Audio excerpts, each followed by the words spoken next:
Hello my dear friends, welcome to S Class Education. कसे आहात सगळे? मस्त मजेत ना? आज आपण पाहणार आहोत 12th standard biology chapter number 1 that is reproduction in lower and higher plants. याच्या आधी ऑलरेडी 11th स्टँडर्डमध्ये आपण पूर्ण प्लांट किंगडम पाहिलेला आहे की प्लांट्समध्ये आपण काही डिव्हिजन्स पाहिले होते. अल्गी आहे, ब्रायोफाइट आहे, टेरिडोफाइट आहे, जिम्नोस्पर्म आहे, एंजिओस्पर्म आहे. तर या सगळ्या प्लांट्समध्ये कशा पद्धतीने रिप्रोडक्शन होतं. रिप्रोडक्शन म्हणजे काय? अशी एक बायोलॉजिकल प्रोसेस आहे की ज्याच्यामुळे ती स्पीशीज कंटिन्यू होऊ शकते. जर रिप्रोडक्शनच नाही झालं तर ऑब्व्हियसली नवीन स्पीशीज म्हणजे नवीन जनरेशन तयार होणार नाही, म्हणजे हळूहळू ती स्पीशीज नष्ट होऊ शकते, नामशेष होऊ शकते. तर ते होऊ नये यासाठी ऑर्गॅनिझम्स रिप्रोडक्शन करत असतात.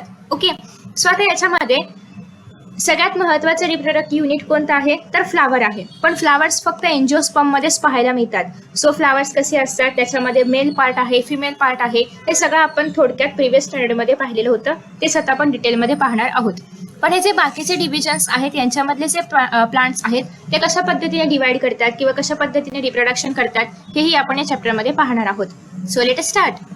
या ठिकाणी तुम्हाला काही प्रश्न पाहायला मिळतात की प्लांट्स विदाउट सीड कशा पद्धतीने रिप्रोड्यूस करतात. तर हे सगळं आपण या चॅप्टरमध्ये पाहणार आहोत. So at the end of the chapter तुम्हाला या सगळ्यांची उत्तरं मिळालेली असतील. Okay, so reproduction is the production of young ones like parents. So parents प्रमाणे नवीन नवीन यंग वन्स तयार होणं ही जी प्रोसेस आहे त्याला आपण म्हणतो reproduction. So reproduction is an essential process as it leads to continuation of species as well as to maintain the continuity of life. So जसं की तुम्हाला सगळ्यांना माहिती आहे रिप्रोडक्शन हे जगण्यासाठी इम्पॉर्टंट नाहीये. असं आहे का की एखाद्या ऑर्गॅनिझमने जर रिप्रोडक्शन नाहीच केलं तर तो ऑर्गॅनिझम जगू शकत नाही, असं काय आहे का? तर नाही. सो श्वास घेणं जसं आपल्या बॉडीसाठी गरजेचं आहे, रेस्पिरेशन जर एखादी बॉडी करत नसेल तर ऑब्व्हियसली ती बॉडी जगणार नाही. पण त्याचप्रमाणे रिप्रोडक्शन हे काही जगण्यासाठी फॉर द सर्व्हायवलसाठी इम्पॉर्टंट नाहीये, पण स्पीशीजच्या सर्व्हायवलसाठी इम्पॉर्टंट आहे. आपल्या स्वतःच्या जगण्यासाठी इम्पॉर्टंट नसलं तरी पण स्पीशीज सर्व्हाइव्ह होण्यासाठी, स्पीशीज पुढे चालू राहण्यासाठी रिप्रोडक्शन गरजेचं आहे. Okay, so each organism has its own particular method of reproduction. प्रत्येक ऑर्गॅनिझमची एक मेथड असते, तर त्याच मेथडने रिप्रोडक्शन करत असतात. सो त्या मेथड्सला आपण फर्स्ट ऑफ ऑल 2 कॅटेगरीमध्ये डिवाइड करणार आहोत. एक तर आहे असेक्शुअल आणि दुसरं आहे सेक्शुअल. आता असेक्शुअल म्हणजे काय? तर असं रिप्रोडक्शन की ज्या ठिकाणी गॅमेटची इन्व्हॉल्वमेंट नाहीये. गॅमेट असतात, मेल गॅमेट आहे, फिमेल गॅमेट आहे. For the human बिंग्स mail gamete आहे स्पर्म, फिमेल गॅमेट आहे ओवम. त्याच पद्धतीने प्लांट्समध्ये सुद्धा मेल गॅमेट आणि फिमेल गॅमेट असतात. ओके, सो ज्या रिप्रोडक्शनमध्ये गॅमेटची गरज नाहीये किंवा फ्युजन ऑफ गॅमेटची गरज नाहीये अशा रिप्रोडक्शनला आपण म्हणणार आहोत asexual reproduction. Okay, so as you all know की याच्यामध्ये कुठेही गॅमेट्सची गरज नाहीये, त्याच्यामुळे ऑब्व्हियसली हे रिप्रोडक्शन मोस्टली सिंगल पॅरेंटद्वारे होतं. ओके, म्हणजे एकच पॅरेंट असला तरी देखील तो रिप्रोडक्शन करू शकतो. फॉर एक्झाम्पल तुम्ही जर पाहिला तर आपण ॲनिमलचं एक्झाम्पल घेऊया. आपल्याकडे आहे अमिबा. तर अमिबा कशा पद्धतीने डिवाइड होतो तर अमिबाच्या मधून म्हणजे कोणत्याही ठिकाणाहून अशा पद्धतीने एक प्लेन जातो, म्हणजे एक कट जातो आणि त्याच्यामुळे अमिबाची बॉडी 2 अमिबासमध्ये डिवाइड होते. म्हणजे इथे एकच अमिबा होता तो 2 डॉटर सेल्समध्ये किंवा 2 डॉटर अमिबामध्ये डिवाइड झाला. सो इथे कुठेही गॅमेटचं फ्युजन नाहीये, इतर कुठल्या ऑर्गॅनिझमची गरज नाहीये, फक्त एकटा अमिबा रिप्रोडक्शन करू शकतोय. सो हे कसं आहे युनिपेरेंटल. ओके, सो या ठिकाणी कुठेही गॅमेट फ्युजनची गरज नाहीये, हे आहे युनिपेरेंटल. त्यासोबतच अजून एक आहे ते म्हणजे की इथे कुठेही फ्युजन होत नाहीये, त्याच्यामुळे कोणतेही जेनेटिक कॅरेक्टर्स एक्सचेंज होत नाहीयेत. त्याच्यामुळे जे नवीन ऑर्गॅनिझम तयार होईल ते same to same ditto copy असणार आहे पॅरेंट ऑर्गॅनिझमची. ओके, सो अशा पद्धतीने जेव्हा नवीन ऑर्गॅनिझम्स मॉर्फोलॉजिकली आणि जेनेटिकली पॅरेंट ऑर्गॅनिझम सारखे दिसतात किंवा असतात त्याला आपण म्हणणार आहोत क्लोन्स. ओके, सो तुम्ही बऱ्याचदा क्लोन्स विषयी ऐकलं असेल. तर क्लोन्स म्हणजे काय? असे नवीन ऑर्गॅनिझम्स किंवा न्यू जनरेशन जी की ओल्ड जनरेशनशी एकदम मॉर्फोलॉजिकली आणि जेनेटिकली पण सिमिलर असली पाहिजे, फक्त दिसायला नाही तर जीन्स सुद्धा सेम असायला पाहिजेत. याला आपण म्हणणार आहोत क्लोन्स. आता प्रत्येक ऑर्गॅनिझमची असेक्शुअली रिप्रोड्यूस करायची पण मेथड डिफरंट आहे. सो फर्स्ट आहे ते म्हणजे फ्रॅगमेंटेशन. नावातच काय आहे? फ्रॅगमेंट. फ्रॅगमेंट म्हणजे काय? पार्ट्स. ओके, किंवा तुकडे. ओके, सो जे मल्टीसेल्युलर ऑर्गॅनिझम्स आहेत ते काय करतात की फ्रॅगमेंट्समध्ये म्हणजेच तुकड्यांमध्ये ब्रेकडाऊन करतात. ओके, काही कारणांमुळे ते तुकड्यांमध्ये ब्रेकडाऊन होतात. फॉर एक्झाम्पल स्पायरोगायरा आहे. स्पायरोगायरा अशा पद्धतीचा एक ऑर्गॅनिझम आहे. ओके, हां, ओके, सो आता हा जो स्पायरोगायरा आहे तर याच्यामध्ये काय होतं की अशा पद्धतीने तुकडे तयार होतात आणि प्रत्येक तुकडा जो आहे किंवा प्रत्येक फ्रॅगमेंट जो आहे तो नवीन ऑर्गॅनिझममध्ये डेव्हलप होतो. तर अशा पद्धतीने हे लोक रिप्रोडक्शन करतात आणि स्वतःची स्पीशीज कंटिन्यू ठेवतात. ओके, त्याचं एक्झाम्पल आहे स्पायरोगायरा.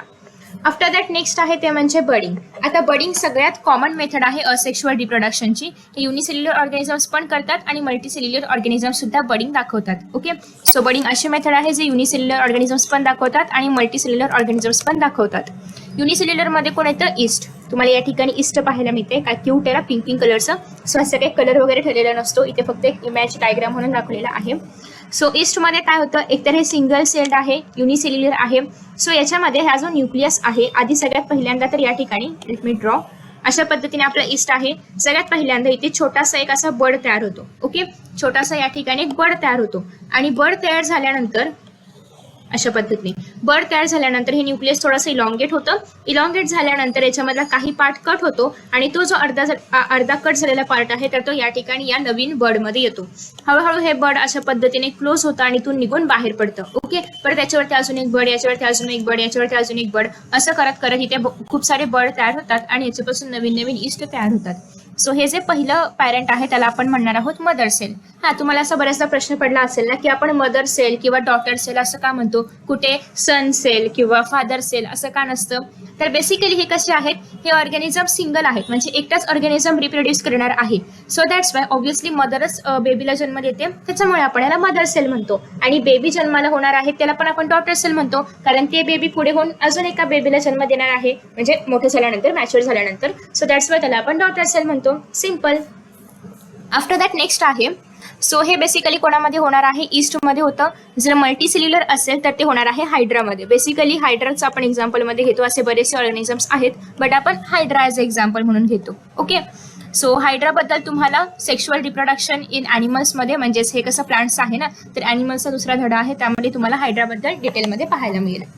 सो हा जो प्रत्येक बर्ड आहे तो स्वतः मॅच्युअर होतो, म्हणजे इथून आधी बाहेर पडणार आहे, म्हणजे या बॉडीमधून बाहेर पडणार आहे, मॅच्युअर होणार आहे, ग्रो होणार आहे, इंडिपेंडेंट होणार आहे. ओके, नेक्स्ट आहे स्पोर फॉर्मेशन.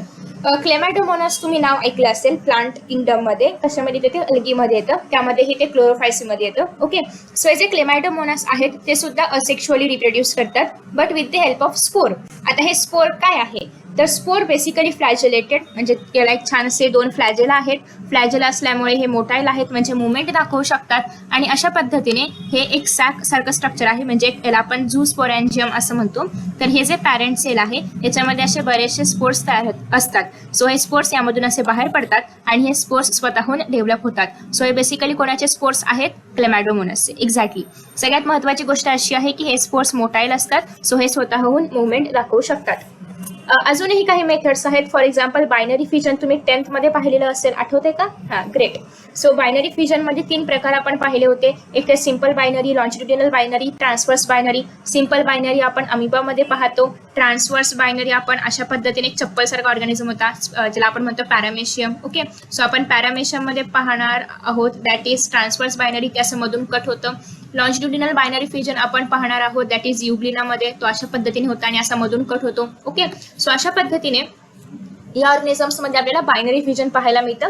याचा एक्झाम्पल तुम्हाला तुमच्या टेक्स्टबुकमध्ये दिलेला आहे, दॅट इज क्लोरेला आणि क्लेमॅडोमोनास. ओके, क्लेमॅडोमोनास झूस्पोर्सने पण रिप्रोडक्शन करतं आणि बायनरी फिजनने सुद्धा, त्याच्या मर्जीनुसार त्याला जे आवडेल ते. ओके, नाही.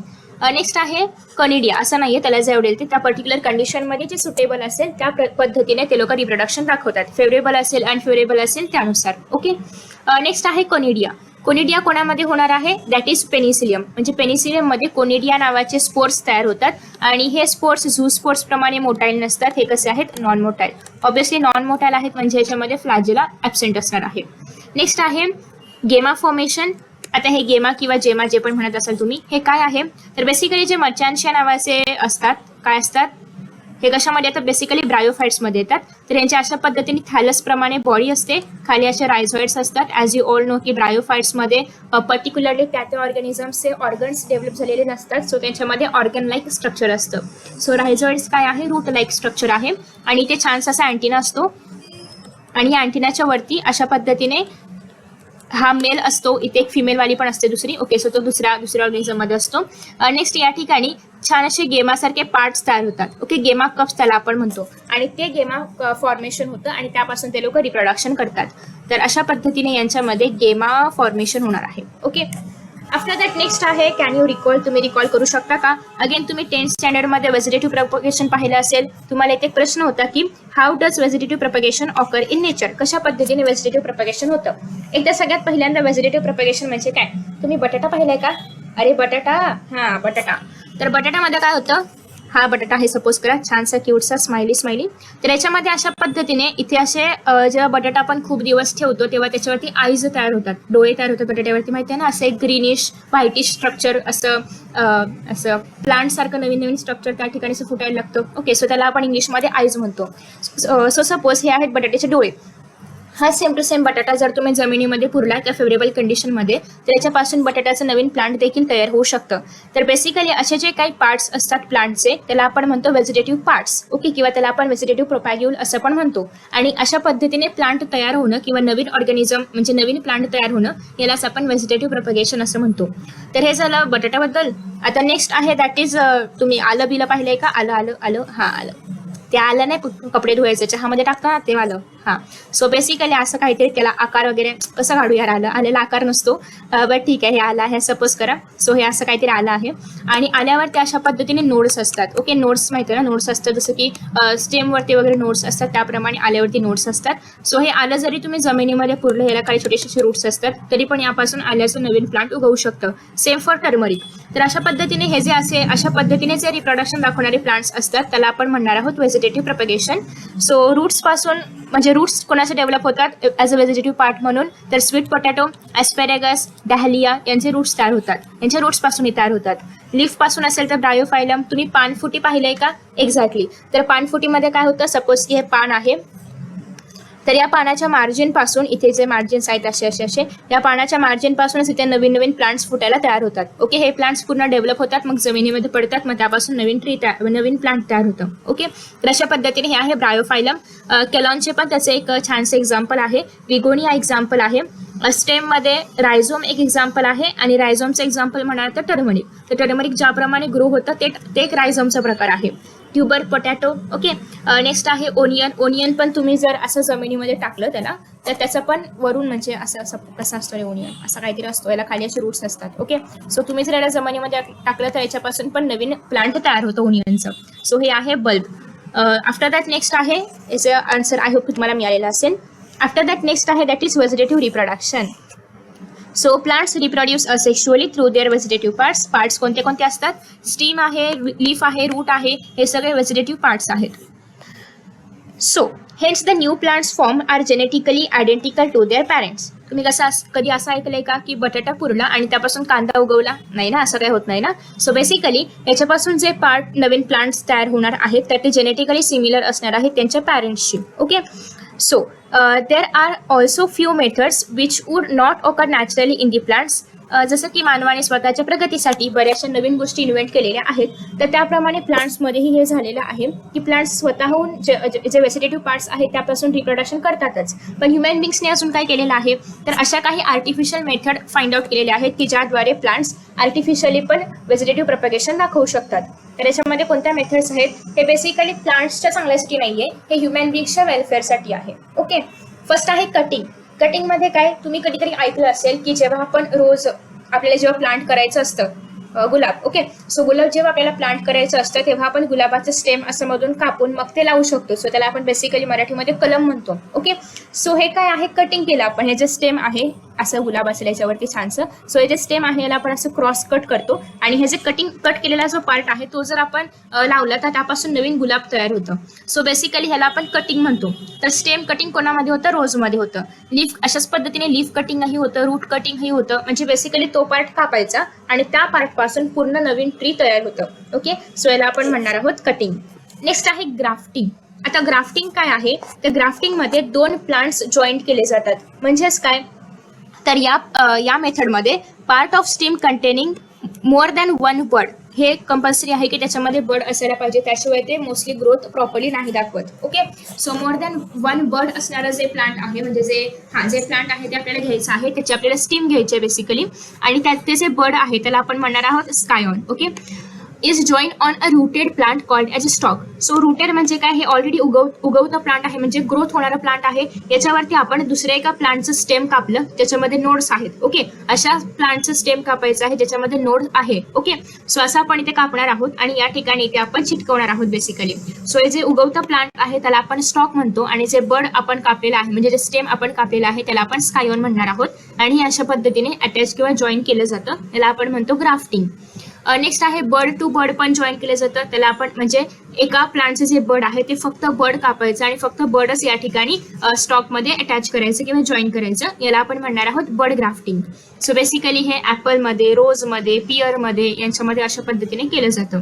सो ते अटॅच केल्यानंतर असं बांधूनही ठेवायचं आहे जेणेकरून ऑब्व्हियसली हे जी प्लांट बॉडी आहे त्याला ऍक्सेप्ट करणार जर आपण खूप दिवस त्या ठिकाणी त्याला असं अटॅच करून ठेवलं तर. ओके, हे कसं आहे, उगवतं प्लांट आहे, जिवंत प्लांट आहे आणि आपण या प्लांटचा बर्ड अशा पद्धतीने कापून इथे अटॅच केलेला आहे आणि त्याला बांधून पण ठेवले. सो तुम्ही हे घरी देखील करून पाहू शकता. अशा पद्धतीने खूप सारे व्हरायटीचे प्लांट्स पण तयार केले जातात. आफ्टर दॅट नेक्स्ट आहे ते म्हणजे टिश्यू कल्चर. टिश्यू कल्चरमध्ये काय केलं जातं, तर जे प्लांट्स आहेत त्यांचे स्मॉल टिश्यूज जे आहेत, म्हणजे स्मॉल टिश्यू म्हणजे काय, त्या प्लांट्स पासूनच ते कापलेले असतात टिश्यू, तर ते आपण ग्रो करू शकतो म्हणजे कशा पद्धतीने, तर आपण एखाद्या जारमध्ये ते जर टिश्यूज आपण ठेवले आणि त्याला जर फेवरेबल कंडिशन दिली तर त्याच्यामधून काय होतं की त्या जार्समध्ये किंवा ते जार्स बॉक्सेस जे पण असेल त्याच्यामध्ये ते जे टिश्यू आहेत ते आपोआप ग्रो व्हायला लागतात जर त्याला आपण पर्टिक्युलर स्टिम्युलस दिलं किंवा त्याला आपण प्रॉपर कंडिशन दिली, सुटेबल एन्व्हायरमेंट दिलं तर. ओके, सो याला आपण म्हणणार आहोत टिश्यू कल्चर. त्यासोबतच याच्यापासून खूप सारे प्लांट लेट्स पण तयार होतात, म्हणजे खूप सारे छोटे छोटे प्लांट्स तयार होतात आणि मग त्या प्लांट्स आपण गार्डनमध्ये वगैरे किंवा कुठेही जिथे हवं असेल त्या ठिकाणी आपण त्यांना ग्रो करू शकतो.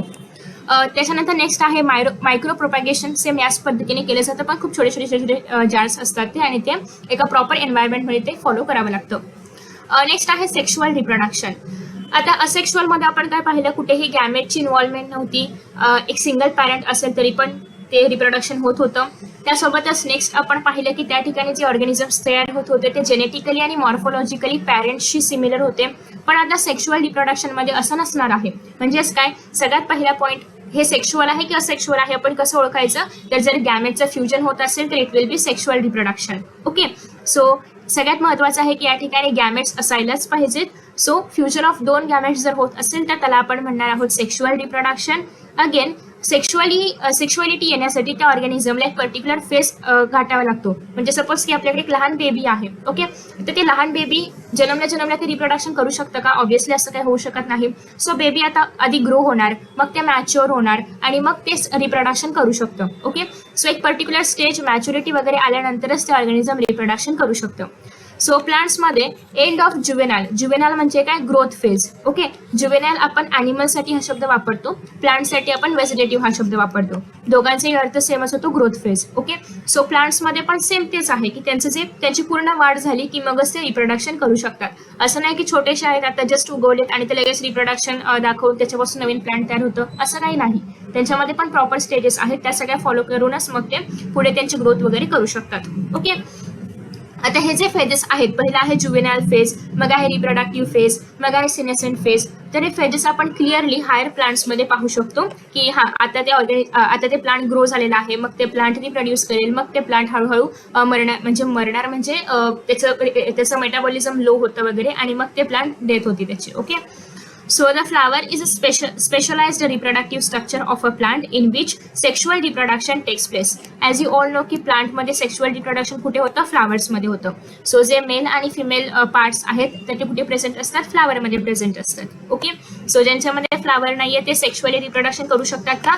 नाही. त्याच्यामुळे सेक्शुअली रिप्रोडक्शन फक्त आणि फक्त कणामध्ये होतं, अँजिओस्पर्म मध्ये, म्हणजेच फ्लावरिंग प्लांट्स मध्ये. ओके, बाकीचे लोक काय दाखवू शकतात, सेक्शुअल रिप्रोडक्शनचे different types. So the function of flower is to produce haploid gametes. सगळ्यात महत्त्वाची गोष्ट ही आहे की गॅमेट्स नेहमी हॅप्लॉइड असतात, मग ते मेल असेल फिमेल असेल वॉटेवर, गॅमेट्स नेहमी हॅप्लॉइड असायला पाहिजेत. हॅप्लॉइड म्हणजे काय, तर फक्त वन सेट ऑफ क्रोमोझोम, म्हणजे त्यामध्ये फक्त 23 क्रोमोझोमच असायला पाहिजेत. ओके, याला आपण हे 23 मी ह्युमॅनचं एक्झाम्पल दिलं. प्रत्येक ऑर्गॅनिझमच्या बॉडीमध्ये क्रोमोझोम नंबर डिफरंट असतो. मी ह्युमॅनच्या बॉडीच्या नुसार एक्झाम्पल दिलं की गॅमेट नेहमी हॅप्लॉइड असतात आणि ह्युमॅन बॉडीच्या अकॉर्डिंगली त्याच्यामध्ये फक्त 23 क्रोमोझोम असायला पाहिजेत, तरच त्याला आपण हॅप्लॉइड स्टेट म्हणतो. प्रत्येक ऑर्गॅनिझमनुसार त्यांच्या बॉडीमधले प्लांटची क्रोमोझोमची संख्या डिफरंट असते. सो फ्लावरचं काम काय आहे? एक तर सगळ्यात पहिल्यांदा हॅप्लॉइड गॅमेट्स प्रोड्यूस करणं आणि दुसरं फर्टिलायझेशन व्यवस्थित होणार आहे की नाही हे पाहणं. सो बेसिकली फर्टिलायझेशन करवून आणणं असंही त्याला आपण म्हणू शकतो. ॲज यू ऑल नो की फ्लावर्समध्ये 4 व्होरल्स असतात, कॅलिक्स, कोरोला, अँड्रोशियम, गायनोशियम. हे तुम्ही 7th स्टँडर्ड पासून रट्टा मारताय. So calyx, corolla, androecium, gynoecium. Androecium जो आहे तर तो मेल पार्ट आहे प्लांट बॉडी मधला, गायनोशियम फिमेल पार्ट आहे. कॅलिक्स म्हणजे काय तर खाली जे असतात, कुठे गेले आहे, याला आपण म्हणणार आहोत कॅलिक्स. आणि कोरोला म्हणजे काय, त्याच्या पाकळ्या. So petals are the corolla. आधी आपण याचं नेमिंग करूया म्हणजे तुम्हाला पार्ट्स वगैरे समजायला इझी जाईल. चलो नेमिंग करते हे. आय गेस की हा बाण इथे आहे कारण ओके हा बाण इथे आहे असं सपोज करून मी असं नाव सांगणार आहे, दॅट इज स्टिग्मा. कारण ब्लॅक कलरकडे 2-2 बाण येतात, सो आपल्याला दोनदा एकच नाव नाही लिहिता येणार. सपोज करा की हा बाण कुठे आहे, इथे वरच्या पॉईंटला आहे. नेक्स्ट आहे ही जी मधली अशी तुम्हाला दांडी पाहायला मिळते, त्याला आपण म्हणणार आहोत स्टाईल, STYLE. नेक्स्ट आहे हा लाल नाही ब्लॅक कलरचा जो भाग आहे याला आपण म्हणतो अँथर. त्याच्यानंतर खाली हे जे आहे याला आपण म्हणतो filament. Okay, after that next आहे याला आपण काय म्हणतो, एक असेल तर त्याला आपण म्हणणार आहोत पेटल्स. आणि यांचा पूर्ण बंडल अशा किती आहेत, या 4 आहेत ना. सो पूर्ण बंडल असेल तर त्याला आपण म्हणणार आहोत Corolla.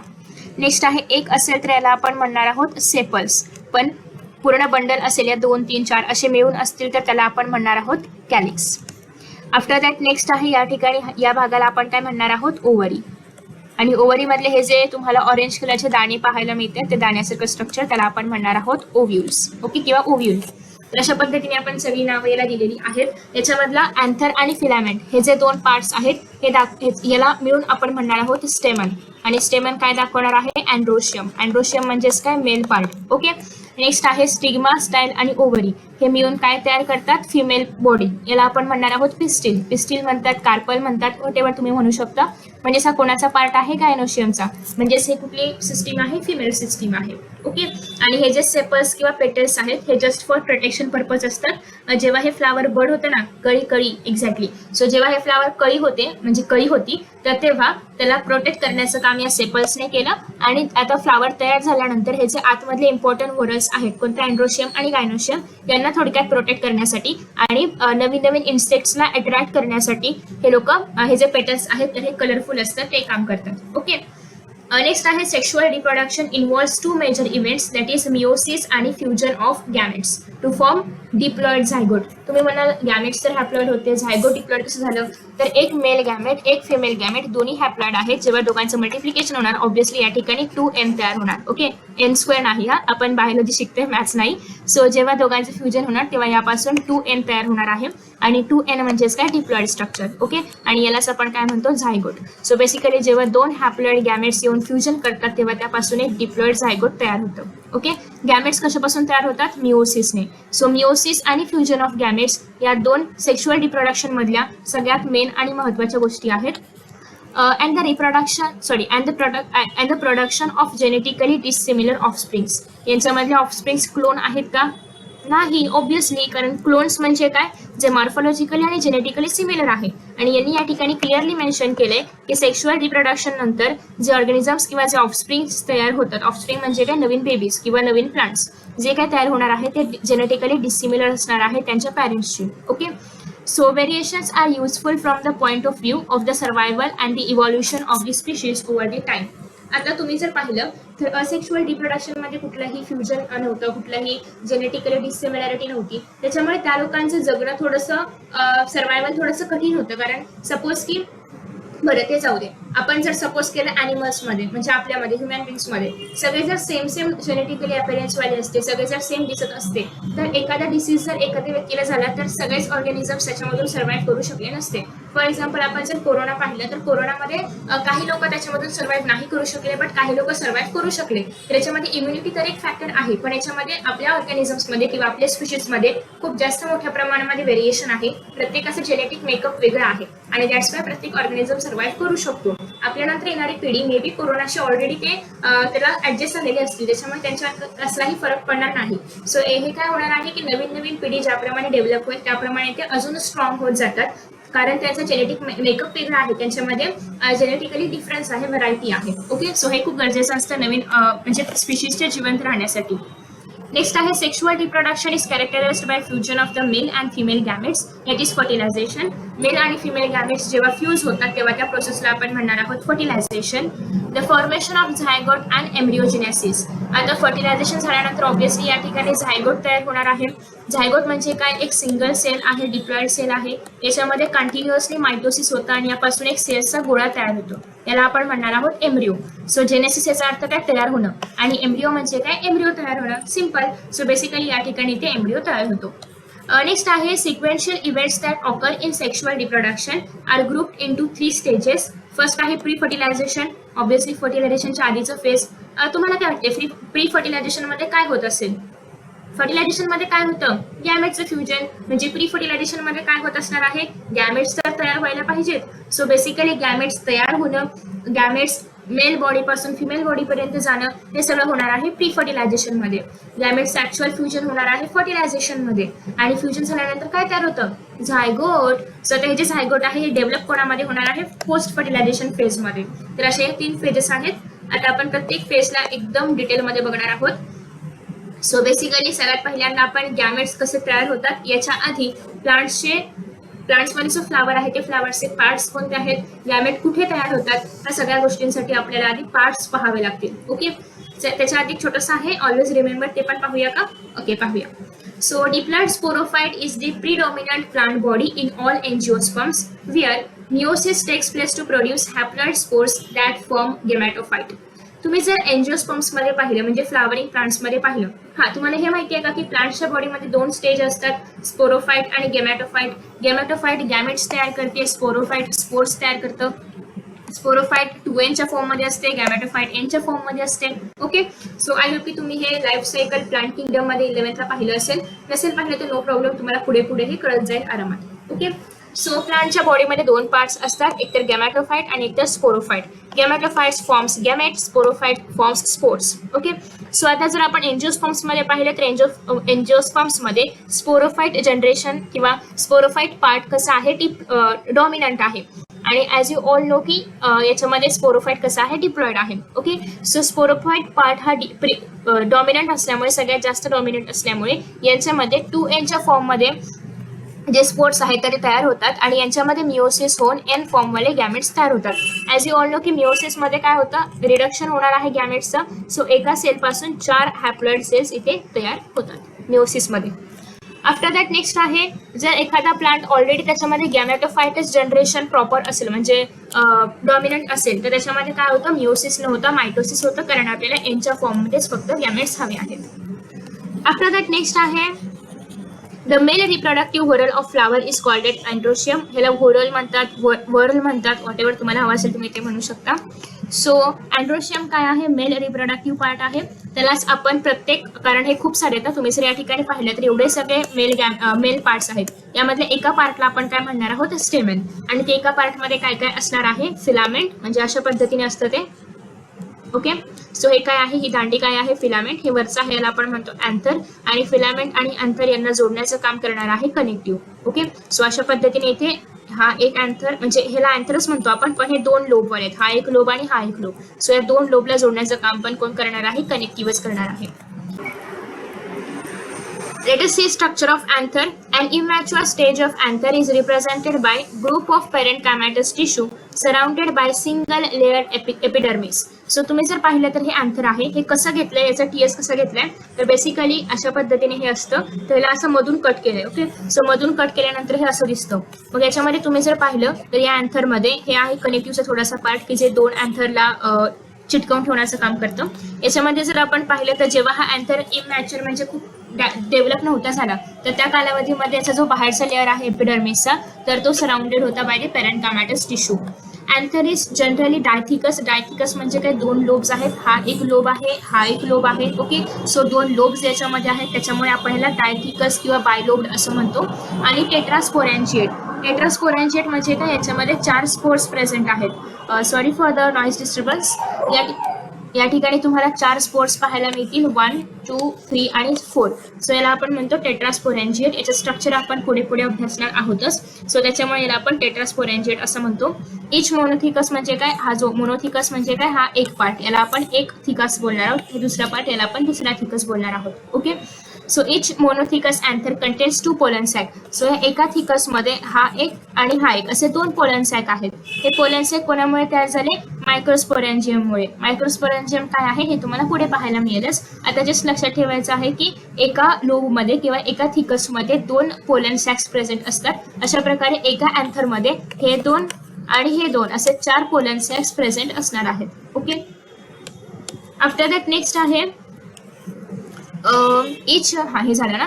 In dithecous anther 4 pollen sacs are present. Dithecous मध्ये 4 पोलन सॅक असणार आहेत, कारण दोन एका लोबमध्ये आणि त्याच्यामुळे याला आपण काय म्हणतो, टेट्रास्पोरेंजिएट. किती आहेत, 4. So tetrasporangiate. द हेटेरोजेनेसिटी म्हणजेच डिफरन्सिएशन म्हणजेच different cells arises when some hypodermal cells get transformed into archesporial cells. आता या ठिकाणी जे हायपोडर्मल सेल्स आहेत ते जेव्हा डिफरन्शिएट होणार आहेत तेव्हा त्यापासून आर्किस्पोरियो सेल्स नावाचे सेल्स तयार होणार आहेत.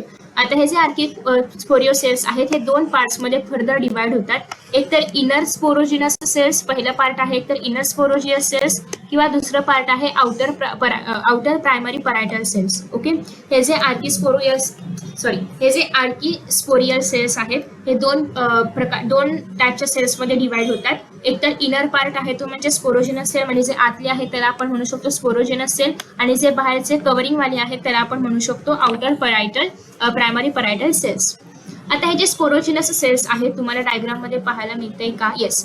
हे जे स्पोरोजिनस सेल्स तुम्हाला इथे आतमध्ये पाहायला मिळते, तर हे जे स्पोरोजिनस सेल्स आहेत या एका सेल पासून म्हणजे सेल्सच्या ग्रुप पासून स्पोरोजिनस टिश्यू तयार होतं. ओके.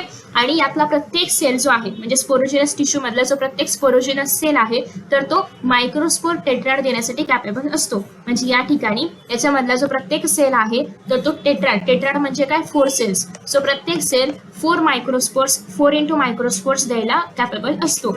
सो परायटल सेल्स जे आहेत, परायटल कुठे आहेत, बाहेरच्या बाजूला. सो परायटल सेल्स मध्ये डिव्हिजन होतं आणि त्यापासून अँथरचे लेयर्स तयार होतात. लेयर्स म्हणजे काय, तुम्ही या ठिकाणी पाहू शकता की हा आहे आउटर लेअर, हा आहे त्याच्या आतला लेअर, हा आहे त्याच्या आतला लेअर. ओके. सो बेसिकली अशा पद्धतीने प्लांट्स मध्ये लेयर्स तयार होतात. सो लेट मी ड्रॉ छोटंसं डायग्राम. सो हा आहे बाहेरचा लेअर, त्याच्यानंतर हा आहे आतला लेअर, त्याच्यानंतर अजून एक लेअर आहे. Let me draw. हा त्याच्या आतला लेअर आहे, हा त्याच्या आतला लेअर आहे आणि अजून एक लेअर आहे. वेट पिक्चर तो अभी बाकी आहे. आणि हा एक अजून लेअर आहे. ओके. सो या सगळ्या लेयर्सला आपण नाव देऊया. सगळ्यात बाहेरचा तो लेअर आहे या पिक्चरमध्ये तुम्हाला क्लिअर नाही दिसणार, सो मला दुसरं पिक्चर ड्रॉ करावं लागलं. हा जो बाहेरचा लेअर आहे याला आपण म्हणणार आहोत एपिडर्मिस. ओके. एपिडर्मिस मध्ये आपल्याला एपिडर्मिसचं बेसिकली काम काय आहे तर प्रोटेक्शन करणं. या अँथरमध्ये असणाऱ्या सेल्सचं या सगळ्या लोकांचं काय करणं, प्रोटेक्शन करणं. ओके. त्यासोबतच हे जे एपिडर्मिस आहे तर ते बनलेलं आहे टॅब्युलर. टॅब्युलर म्हणजे काय, फ्लॅट सेल्स पासून. हे कसे आहेत, फ्लॅट सेल्स आहेत की नाही. सो हे फ्लॅट सेल्स पासून बनलेलं आहे. आफ्टर दॅट नेक्स्ट लेअर आहे तो म्हणजे आतला लेअर. या लेअरला आपण म्हणणार आहोत दॅट इज एंडोथिशियम. कुठे गेलं स्पेलिंग, हा हे आहे एंडोथिशियम. एंडोथिशियम लेअर बेसिकली याला आपण सब एपिडर्मल म्हणतो, कारण हा एकदम बाहेरचा पण नाही एकदम आतला लेअर पण नाहीये. सो याला आपण सब एपिडर्मल लेअर असं म्हणणार आहोत. हे सगळं तुम्हाला कुठे गेलं, हा या पॅरेग्राफ मध्ये पाहायला मिळेल. सो तेच मी तुम्हाला इथे सांगते, तुम्ही तो पॅरेग्राफ नंतर रीड करू शकता कारण त्यातली प्रत्येक ओळ मी इथे कव्हर करते. सो जे एंडोथिशियम आहे ते कसं आहे, सब एपिडर्मल लेअर आहे जे की इलॉंगेटेड सेल्स पासून बनलेलं आहे आणि फायबरस थिकनिंग याला असते. म्हणजे खूप थिक असतात, फायबरस थिक असतात आणि सेल्स मोस्टली असे इलॉंगेटेड म्हणजे असे लांब लचक असणार आहेत. मी थोडेसे या ठिकाणी लांब लचक ड्रॉ नाही केलेत, बट हे सेल्स थोडेसे असे इलॉंगेटेड असतात, ते लांब असतात. ओके. आफ्टर दॅट नेक्स्ट आहे याच्या आतमधला जो लेअर आहे, याच्या आतमधला लेअर, या आतमधल्या लेअरला आपण म्हणणार आहोत that is middle layer. Okay. याचं नाव तुम्हाला इथे आतमध्ये गेलेलं पाहायला मिळत असेल. सो याला आपण म्हणणार आहोत दॅट इज मिडल लेअर. आता मिडल लेअर कसं आहे, थिन वॉल्ड सेल्स आहेत. मिडल लेअर मध्ये कसे आहेत, थिन वॉल्ड. म्हणजे यांची वॉल कशी आहे, सेलची वॉल माहिती आहे ना तुम्हाला सगळ्यांना, हे आतमधलं सेल आहे याची ही आउटर वॉल असते, तर याची वॉल कशी आहे, थिन आहे. सो याला आपण थिन वॉल्ड म्हणतो. आणि याच्या एक किंवा एकपेक्षा अधिक लेअर, हा एक लेअर आहे, हा एक लेअर आहे असे पण असू शकतात. आधी आपण काय पाहिलं, एपिडर्मल फक्त एक लेअरचं होतं, एंडोथिशियम पण एक लेअरचं होतं, बट हा जो मिडल लेअर आहे हा एक किंवा 2 लेअर्सचा पण असू शकतो. ओके. आफ्टर दॅट जेव्हा अँथर मॅच्युअर होणार आहे तर मॅच्युअर झाल्यानंतर हा जो मिडल लेअर आहे तर तो डिसइंटिग्रेट देखील होऊ शकतो. ओके, होऊ शकतो. हा प्रत्येक वेळी होईलच असं काही गॅरंटी नाहीये, बट जेव्हा अँथर मॅच्युअर होईल तेव्हा हा जो लेअर आहे मिडल लेअर तर तो डिसइंटिग्रेट होऊ शकतो. आता मिडल लेअरच्या नंतर अजून एक लेअर आपल्याला पाहायला मिळतो आणि या लेअरला आपण म्हणणार आहोत टॅपेटम. काय म्हणतो आपण? टॅपेटम. म्हणजे स्पेलिंग पण तुम्हाला इथे आतमध्ये लिहिलेली पाहायला मिळेल, that is tapetum. Okay, so tapetum सगळ्यात महत्त्वाचा लेअर आहे. याच्यामध्ये सायटोप्लाझम कसं असतं? डेन्स असतं. न्यूक्लियस पण एकापेक्षा अधिक असतात. याचं काम काय आहे? तर नरिशमेंट करणं. आता याच्यामध्ये आतमध्ये जे मायक्रोस्पोरेंजिएट्स तयार होतात, मायक्रोस्पोर्स तयार होतात, तर त्या स्पोर्सला नरिशमेंट देण्याचं काम कोणाचं आहे? टॅपेटमचं आहे. सो बेसिकली हा कसा आहे? न्यूट्रिटिव्ह लेअर आहे. कसा आहे? न्यूट्रिटिव्ह लेअर आहे of anther wall. It immediately encloses the sporogenous tissue. तुम्ही जर या ठिकाणी पाहिलं तर या टॅपेटमच्या, हे आहे टॅपेटम, ऑरेंजच्या बाहेरचा लेअर. तर टॅपेटमच्या आतमध्ये सगळ्यात पहिलं काय आहे? That is sporogenous tissue. So त्याच्यामुळे या लोकांना नरिश करणं, प्रोटेक्ट करणं हे सगळं काम कोणाचं आहे? अँथरच्या वॉलचं. आणि या वॉल्स 4 याच्यामध्ये डिवाइड झाले ते आपण पाहिलं. सो नेक्स्ट आता आपण पाहणार आहोत दॅट इज मायक्रोस्पोरोजेनेसिस. जेनेसिस म्हणजे काय? तयार होणं किंवा जनरेट होणं. आणि मायक्रोस्पोरोजेनेसिस म्हणजे काय? मायक्रोस्पोर तयार होणं. आता जे इच मायक्रोस्पोर मदर सेल आहे जे की या ठिकाणी तयार झालं होतं, सो हे जे प्रत्येक मायक्रोस्पोर मदर सेल आहे तर ते अगेन मिओटिकली डिवाइड होणार. कारण हे कसं आहे? 2n च्या फॉर्ममध्ये आहे. आपल्याला गॅमेट कसे पाहिजेत? n च्या फॉर्ममध्ये. सो दॅट्स वाय हे मिओटिकली डिवाइड होतं आणि यापासून टेट्राड म्हणजे काय? 4 मायक्रोस्पोर्स तयार होणार आहेत. यापासून 4 मायक्रोस्पोर्स तयार होणार आहेत आणि हे कसे असणार आहेत? हॅप्लॉइड असणार आहेत. आणि या मायक्रोस्पोरलाच आपण पोलन ग्रेन्स असंही म्हणू शकतो. पोलन ग्रेन म्हणजेच काय? Male gametophyte. Okay, male gametophyte. तर अशा पद्धतीने या ठिकाणी मायक्रोस्पोरोजेनेसिसची प्रोसेस आपण थोडक्यात पाहिली आहे. आता आपण त्याचं स्ट्रक्चर पाहूया. तर टिपिकली जे मायक्रोस्पोर्स म्हणजेच काय? Pollen grains. टिपिकली जे पोलन ग्रेन्स असतात तर ते नॉन मोटाईल असतात. लेट मी सी या ठिकाणी कुठे पोलन ग्रेन्स डायग्राम दिली आहे का? नाही दिली. Okay, no problem. तर बेसिकली अशी डायग्राम असते, बट ही ऍक्च्युअल नाही आहे, जस्ट तुम्हाला समजण्यासाठी डायग्राम दिलेली आहे. ऍक्च्युअली पोलन ग्रेन्स खूपच लहान असतात, एकदम मायन्यूट असतात आणि ते खूप सारे पण असू शकतात एका बॉडीमध्ये, म्हणजे एका अँथरमध्ये. आणि हे याला कुठेही फ्लॅजेला वगैरे नसल्यामुळे ते नॉन मोटाईल असतात. ऑब्व्हियसली ते कसे आहेत? हॅप्लॉइड आहेत. एकच सिंगल सेल त्यांच्या बॉडीमध्ये प्रेझेंट आहे, त्याच्यामुळे एकच न्यूक्लियस सुद्धा असणार आहे. याच्या भोवती 2 लेयर्स असतात. त्याच्यामुळे 2 लेयर्स असल्यामुळे याला आपण स्पोरोडर्मा असं म्हणतो. त्या लेयर्सला जो बाहेरचा लेअर आहे तो कसा असतो? थिक असतो. ओके, त्याला आपण म्हणणार आहोत एक्झाईन. आणि आतला लेअर जो असतो तो थिन असतो, त्याला आपण म्हणणार आहोत इंटाईन. ओके, आतल्या लेअरला आपण म्हणतो इंटाईन, बाहेरच्या लेअरला आपण म्हणतो एक्झाईन. एक्झाईन कसं आहे? थिक आहे. इंटाईन कसं आहे? थिन आहे. ओके, सो हे जे एक्झाईन आहे हे एवढं थिक आहे. कशापासून बनलेलं आहे? That is sporopollenin. स्पोरोपोलेनिन नावाचे एक सबस्टन्स आहे, यापासून हे बनलेलं आहे. स्पोरोपोलेनिन पण खूप स्ट्रॉंग आहे, खूप हार्ड मटेरियल आहे, नॉन बायोडिग्रेडेबल आहे, इझिली डिजनरेट होऊ शकत नाही. अगेन कितीही जास्त टेम्परेचर असो, कितीही स्ट्रॉंग ऍसिड असो, कितीही स्ट्रॉंग बेस असो, त्याच्यामध्येही ते म्हणजे स्पोरोपोलेनिन सर्व्हाइव्ह करतं. ओके, म्हणजे टिकून राहतं. It may be smooth or with a sculptured pattern. Sculptured pattern म्हणजे काय? तुम्ही पाहिलं असेल कधी कधी जे आपले शेल्स वगैरे असतात त्याच्यावरती असं एक पर्टिक्युलर पॅटर्न गुंतलेला असतो, किंवा मूर्ती घडवताना पण त्याच्यावरती आपण असं ना ते काढतो ना, अनवॉन्टेड मटेरियल काढून त्याची मूर्ती घडवतो, तर त्याचे आहे त्याला आपण जे डिझायनिंग करणं आहे तर त्यालाच आपण म्हणतो एक पॅटर्न तयार होणं. सो सेम पॅटर्न, तशा पद्धतीचाच पॅटर्न स्पोरोपोलेनिनमुळे एक्झाईनमुळे त्या पोलन ग्रेनवरती तयार होतो, किंवा काही पोलन ग्रेन सपाट म्हणजे विदाउट एनी पॅटर्नचे पण असू शकतात. इट इज रेझिस्टंट टू केमिकल्सचा याच्यावरती काही परिणाम होत नाही. हे जे आपलं स्पोरोपोलेनिन आहे हे जेव्हा प्लांटवरती म्हणजे पोलन ग्रेनवरती आलं तर तेव्हा याच्यामध्ये काही जागा अशी रिकामी सोडली गेली होती. ओके, म्हणजे मध्ये मध्ये हे स्पोरोपोलेनिन ऍबसेंट होतं. तर याच्यामुळे इथे जे काही पोर्स तयार झाले होते या पोर्सलाच म्हणजे यालाच आपण म्हणणार आहोत that is jump pores. Okay, या पोर्सलाच आपण म्हणणार आहोत जम्प पोर्स. याच्यामधूनच पुढे पोलन ट्यूब तयार होते आणि पोलन ट्यूबमुळे हे जे आपलं पोलन ग्रेन आहे तर ते खाली ओव्हरीपर्यंत म्हणजेच फिमेल बॉडी पार्ट पर्यंत पोहोचू शकतं. ओके, याच्यापासून पुढे काय तयार व्हायला मदत होते दॅट इज पोलन ट्यूब. आतला जो लेअर आहे त्याला आपण म्हणणार आहोत इंटाईन, जो की बनलेला आहे सेल्युलोज आणि पेक्टिन पासून. नेक्स्ट आहे why pollen grains can remain well preserved as fossil. कशामुळे राहू शकतं? कारण त्याच्या भोवती कव्हरिंग आहे स्पोरोपोलेनिन नावाच्या स्ट्रॉंग सबस्टन्सचं, आणि त्याच्यामुळेच ते ॲज अ फोसाईल म्हणून आपण प्रिझर्व्ह करू शकतो. नेक्स्ट एक छोटासा इम्पॉर्टंट टॉपिक आहे दॅट इज पोलन वायबिलिटी. म्हणजे काय? Viability is the functional ability of pollen grain to germinate to develop male gametophyte. तर मेल गॅमेटोफाइट डेव्हलप करण्यासाठी जर्मिनेट होण्यासाठीचा जो पिरियड आहे पोलन ग्रेनचा त्याला आपण म्हणणार आहोत वायाबिलिटी. म्हणजे थोडक्यात मेल गॅमेटोफाइट तयार होण्यासाठी पोलन ग्रेन किती वेळ सर्व्हाइव्ह करू शकतं याला आपण म्हणणार आहोत त्याचं वायाबिलिटी. ओके, त्या पिरियडला आपण म्हणणार आहोत वायाबिलिटी. सो हा जो टाइम आहे किंवा हा जो पिरियड आहे तो डिपेंड करतो की त्या ठिकाणी टेम्परेचर कसं आहे, ह्युमिडिटी कसं आहे, त्याच्यानुसार तो कमी जास्त होत असतो. सो युजली 30 मिनिट्स राहणार आहेत पोलन ग्रेन्स कोणाचे, राईसचे आणि व्हीटचे. बट काही फॅमिलीमधले म्हणजे सोलेनेसी असेल, रोझिएसी असेल, रेग्युमिनेसी असेल या फॅमिलीज मधले जे प्लांट्स आहेत त्यांच्या बॉडीमधलं ते जे पोलन ग्रेन आहे तर ते 1 महिना आपण सर्व्हाइव्ह करू शकतो. Okay, so depends on temperature, त्या प्लांटचं नेचर वगैरे या सगळ्यावरती हे कंडिशन्स डिपेंड करतात. सो आजच्या व्हिडिओमध्ये आपण फक्त मेल बद्दल कव्हर करणार आहोत. फिमेल रिप्रोडक्टिव्ह सिस्टम पासून आपण नेक्स्ट व्हिडिओमध्ये ऑब्व्हियसली पाहणार आहोत. So development of male gametophyte. Pollen grains marks the beginning of male gametophyte. जसं की या ठिकाणी आपण पाहिलं की पोलन ग्रेन पासूनच पुढे मेल गॅमेटोफाइट तयार होणार आहे. त्याच्यामुळे मगाशी पण मी तुम्हाला या ठिकाणी आयडियास की सांगितलं होतं की पोलन ग्रेन काय आहेत, मेल गॅमेटोफाइटचं बिगिनिंग आहे किंवा मेल गॅमेटोफाइट हे आपण त्यांना म्हणू शकतो. सगळ्यात पहिल्यांदा तर पोलन ग्रेन मध्ये काय होतं, मायटोटिक डिव्हिजन. फर्स्ट काय होणार आहे, मायटोटिक डिव्हिजन, पहिला मायटोटिक डिव्हिजन. याच्यामुळे हा जो आपला पोलन ग्रेन होता अशा पद्धतीने याच्यामध्ये मी तुम्हाला थोडंसं नेमिंग करून सांगते.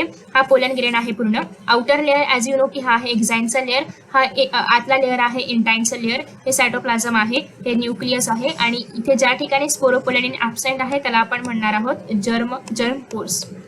ओके, सो हे आहे आपलं पोलन ग्रेन. पोलन ग्रेन मध्ये सगळ्यात पहिल्यांदा इनर साइड मध्ये म्हणजे सेलच्या आतमध्ये होणार आहे मायटोसिस. ॲज यू नो की मायटोसिस मध्ये काय होतं, सेम प्रकारचे त्या सेलची एक कॉपी तयार होते. ओके, सो जेव्हा मायटोसिस होईल तेव्हा अशा पद्धतीने आतमध्ये एक सेल तयार झालाय आणि या सेलला आपण म्हणणार आहोत जनरेटिव्ह सेल. त्याच्यामुळे जो इकडचा सेल आहे त्याला आपण म्हणू शकणार आहोत व्हेजिटेटिव्ह सेल. सो ओळखायचं कसं जनरेटिव्ह कोणता आहे आणि व्हेजिटेटिव्ह कसा आहे, तर व्हेजिटेटिव्ह सेल हा कसा असणार आहे, थोडासा बिगर असणार आहे, नेकेड आहे.